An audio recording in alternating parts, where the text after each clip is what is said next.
দিদি সুভাষ পল্লী যাবেন? যাবো, বসুন। এটা তো আমার ওয়াইফ পূজা।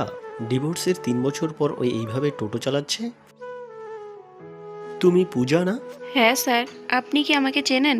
আমি আপনাকে না, আপনার স্বামীকে চিনি। আপনার স্বামী একটা কোম্পানিতে সিকিউরিটি গার্ডের কাজ করে না? হ্যাঁ স্যার। আমি ওই কোম্পানির বস। আপনার স্বামী তো ভালো ইনকাম করে, তাহলে টোটো চালাচ্ছেন কেন? নিজের দোষে আজকে আমার এই অবস্থা।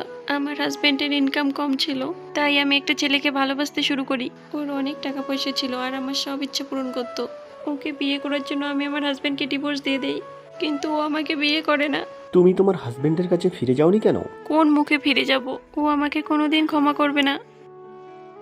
সম্রাট, তুমি প্লিজ আমাকে ক্ষমা করে দাও। ক্ষমা করব, তার আগে তুমি বলো, তুমি আমাকে আবার বিয়ে করবে? না না, আমি তোমার যোগ্য নই। তুমি তোমার ভুলটা বুঝতে পেরেছো, এটাই অনেক। ভবিষ্যতে আমি আর এমন কোনো কাজ করবো না যেটাতে তুমি কষ্ট পাও।